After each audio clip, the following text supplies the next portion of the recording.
All right, we got Henry over here, Obsession UTV. This is their new build right here, something they've been working on. So go ahead, Henry. What do you got? So we've been working on the compound turbo kits on these two cars here, and we worked big time with Brandon at EVP Mode in Arizona and Kevin's Burns Racing to build it all, design the turbos and the ignition system, the turbos, the water to air cooler, all the piping. All that came from 3 different companies. Okay. Where did this car start out with, and where are you guys at from when you started to now? Well, when we started, we bought it brand new in 2020, bone stock, and tuned it before we took it out on the first trip. Ever since then, it's been more and more. This last go around, well, 2 times ago we were happy with the power and everything, but a couple of cars were getting pretty close to drag racing us, so we decided to put compounds on it, stay in front of them. As far as parts, what do you want to go over? Yeah, so normal header off the motor with a high pressure turbo that feeds into the low pressure turbo, goes through the water to air cooler, and then goes through the air to air back into the throttle body. This is our water tank on this car for the water to air cooler. The nice part about this kit is, we'll show you on that car, it all fits under the factory bed. Obviously this car we have it off, but that's a pretty cool feature because most people, we've had this car at Glamis, actually both of them at Glamis, and that car no one even realized it had compounds on it. Okay, and as people want to get into this stuff, are you helping them put a kit together, or what are you doing? Yeah, so people want to get into this. We are having this kit manufactured, or we can build this kit. Obviously we're going to need your car to build all the brackets and everything for it, but this kit is available. You do need a lot of upgrades to go with it though. Minimum stage 2 motor, standalone ECU. So it's part of a lot of upgrades even to get to this spot. Yeah. Okay. Anything else you want to go over? Is there anything you guys had to do custom-wise on your end to get it to work with this car? I mean, pretty much everything. Had to extend the trailing arms back 2.5 inches. They're adjustable, so on different track conditions we can adjust those. And huge shout out to R&R Motorsports out of Utah. He dialed in the suspension for us to a T. There's no way we could be pushing this much power through these cars without him doing the suspension, because even on a single turbo we were having a lot of problems trying to, the cars wanting to wheelie and flip over backwards. You couldn't get it down track. Now we put way more power to it and told him what we were doing, and he dialed in the suspension. So what all did you guys get down for suspension? We went back to coil shocks. They're coilovers off a 64-inch car, even though we're still running a 72-inch shock, or 72-inch wide car. And he did all the valving and the spring rates. The main part of it is the valving internally that he has down so well on drag setup. We're still on air shocks on that other car, which those air shocks used to be on this car, but they work really well, but these here actually work quite a bit better. Okay. Well, if you want to go through some of the other, what do you guys got for trailing arms on this? And we'll start going towards the front of the car. HDR trailing arms, HDR A-arms, ZRP radius rods. The rest of most everything's Evo, but Turner Nitro axles, Kaiser 18-inch wide wheels on 20s. Cut by Tread Cuts, of course. He's the only guy we use for comp cutting. We renamed this car. Used to just be the Obsession car. Now it's Compound Obsession. This one still has a C1212 Motec dash in it, which is pretty sweet. Still running PCI radios, still running, heavy dune seat. We still have a dune cage. This car is still set up for dune riding. Obviously, we swapped the shocks out. Pretty heavy car still. Yeah, it's a very heavy car for drag racing, but still has all the safety, gussets, all the stuff. We didn't lighten the car up at all for that. We still wanted to be able to dune it. So to put it back to dune mode, all we do is swap the shocks out and adjust the power turn it down a little bit. You don't need that much power to dune. So. Okay. On the front side, what we got going on? Same thing, coilovers from Raphael, R&R Motorsports, TMW front bumper, HCR A-arms, MTS limit straps when we're in dune mode, and Sector 7 mirrors. Still got the rigid 40-inch light bar on the top. As far as having the Motec, how much of a big difference is that versus tuning on the factory ECM stuff? Once you get this far, you have to have Motec. The stock ECU can't go this far. But the Motec, I mean, we're only using part of what that Motec can do, and you know, it works really, really well. We can really dial the cars in, and we can, Brandon takes care of all that. Good deal. We also have all the ZRP billet hubs, billet. So I see this car doesn't have a differential. A little bit of reasoning behind that. Yeah, a little bit of weight savings, and then when you're drag racing, the front end's pretty much in there, floating down the track anyway, so we didn't see a point in having full drive. Duning, yeah, full drive's probably a little better, but we get used to it, and it's a lot less movable parts going, drive line, carrier bearing, all that. Got rid of the front axles, CVs, all that. So. And what class is this car going to be normally racing in? It's going to be probably the outlaw class or whatever the highest class is of the race, just because of the compounds. Okay. All right. I guess we can move on to double down. Yeah, same exact compound turbo setup build. Same water to air. The only difference is it's got a stock location intercooler, and then we ran the intake up there just to look cool. And this one's still running the Evo exhaust on it. We tied all that back in, so car's super quiet. It's not loud. You really don't. It's kind of weird doing it because you don't hear the power come in. It's just you have instant power all the time. And the turbos come in so smooth, you never really feel them. It's like driving a V8. It's all raw power.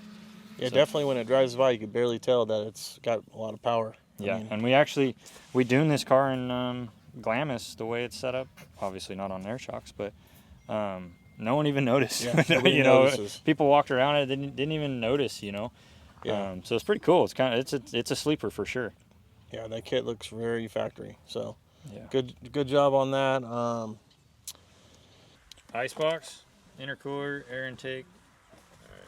So this car's a little bit different from the other one. So what do we got? Yeah, this is our Dooner package. So keeps your factory bed. We cut it out to fit the icebox. Still a factory location on the intercooler. And it still clears. This car has an AGM jack that goes up here. We were testing today in the test track, so we took it off. Still has your speakers, that go on the cage here, your whip mounts, all that. Everything fits on this car. We had to make a custom bracket for the icebox. Hold that, and then changed the coolant tank. We moved it from, its original spot. Obviously, it's all different. Moved it right there. That's super easy to get to. And still running the Evo exhaust.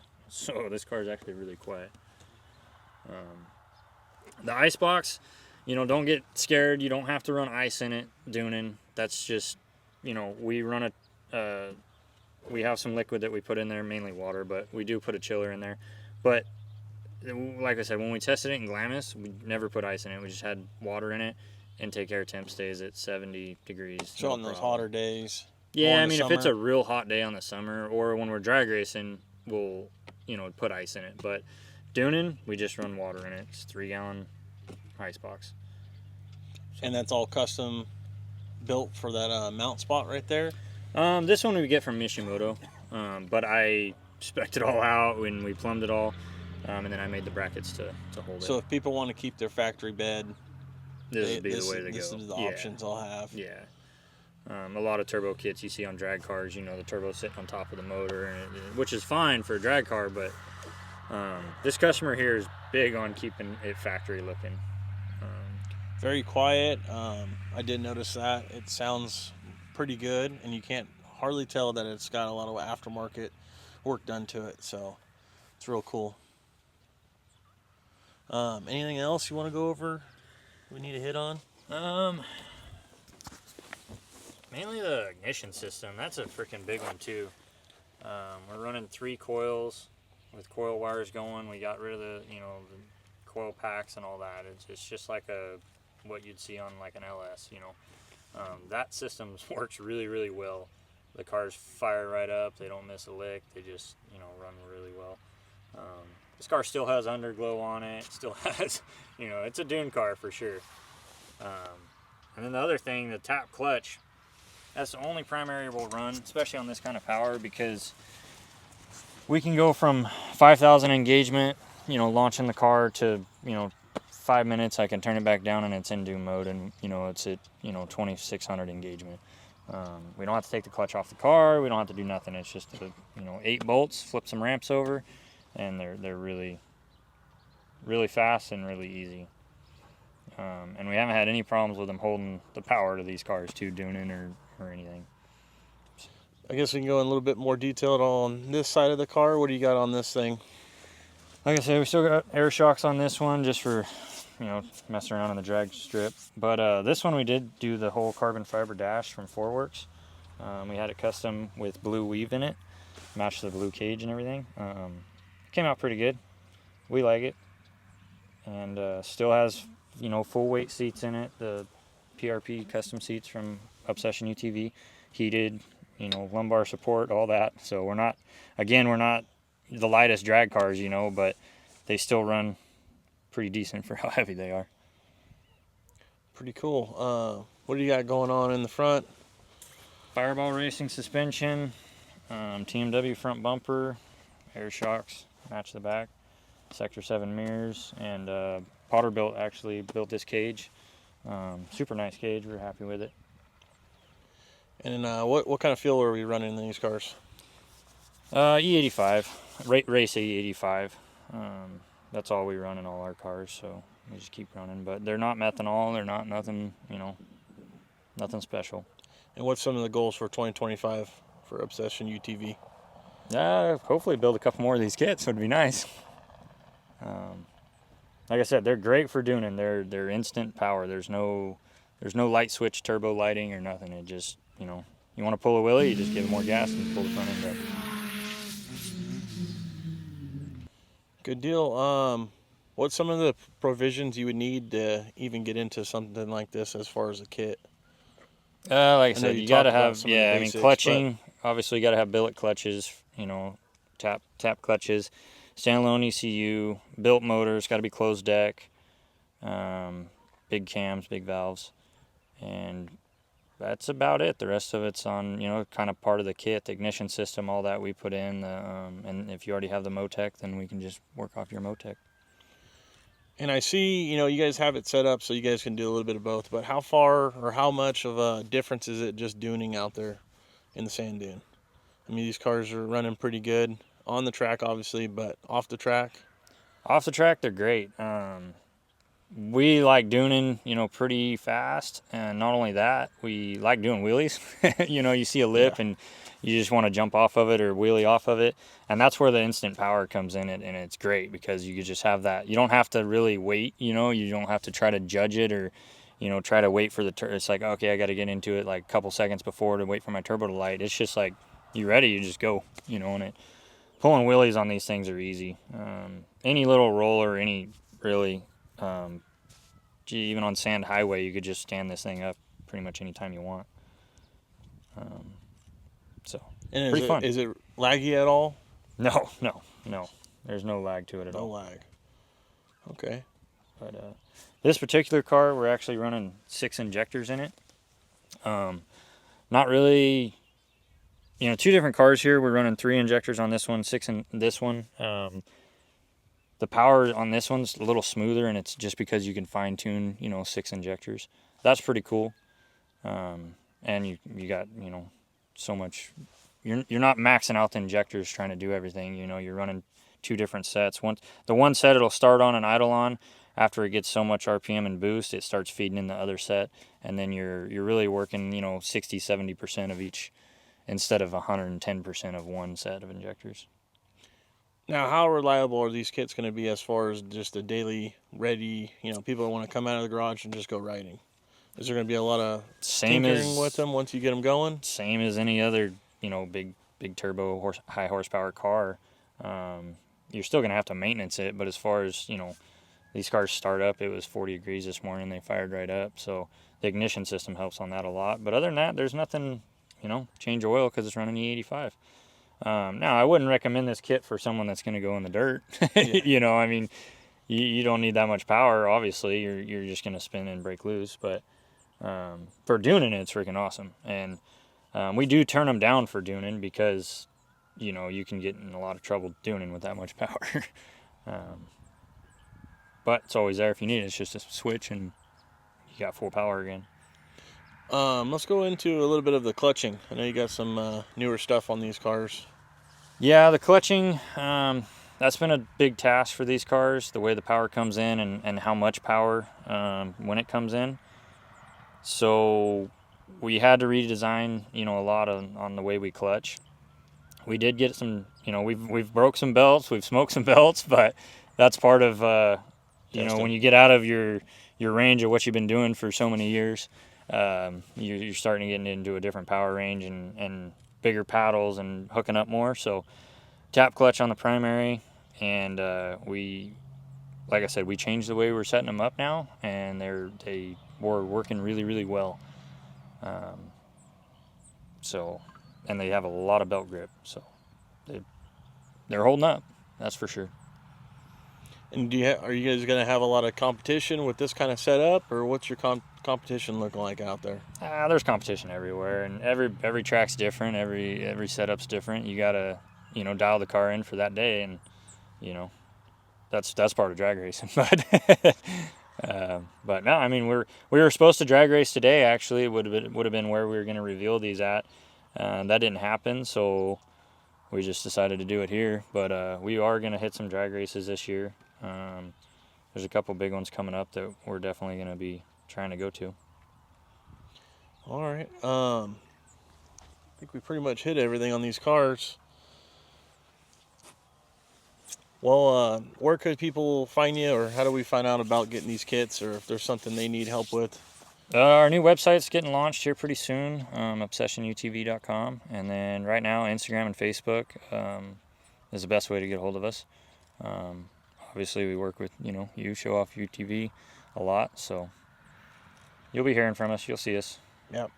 So hit up Henry. Obviously, Andrew's always in the background being quiet, but he's over there. So thanks for giving us a little breakdown on these cars. That's pretty much all I got. Thanks for inviting us out to this little test and tune day. Appreciate it. Yep, thanks. Huge shout out to all the companies that help us out and that we work with every day. Brandon at EVP Mode is a huge one. Evolution Powersports, obviously. Tap Clutch, R&R Motorsports, Six Stick Whips, Show Off UTV, Core Media, Core Forge Media, which is doing the media on this. Who else? STU, baby. Yeah, STU, Santars Unlimited, getting us down the track. Kaiser Wheels, Hostile Wheels are a huge one too. Yeah, we just want to give everybody a shout out. And we know you're going to start posting stuff on your website to sell. What's some of the stuff you're going to be posting on there for products coming from Obsession UTV? Everything that we are involved in, we will be selling. As far as anything that's on these cars, we can sell. We will sell. We will install it. But yeah, from wheels, tires, turbo kits, everything Evolution Powersports sells, along with Thumper Fab. Some of the other dirt stuff and the Defender stuff we do. So the website should be up soon. It's going to be massive. That's why it's taking so long. So we're not just starting off little. We're literally going to have a huge full-blown website out the gate. Okay. Sounds good. Well, you know where to find them, so check him out. Hit him up if he doesn't have anything on his website yet, but we're working on it. Yep. And also a huge shout out to Kevin Burns Racing. I mentioned him earlier, but I want to mention him again. He did a lot of work on these cars, and his welding's next to none. You know, it's freaking awesome. Couldn't have done it without them. Perfect. Well, thanks for watching the video, guys. Hit up Henry, Andrew, if you guys got any questions on some of the builds they got, or if you need help specking out one of your guys' cars. All right? Thanks.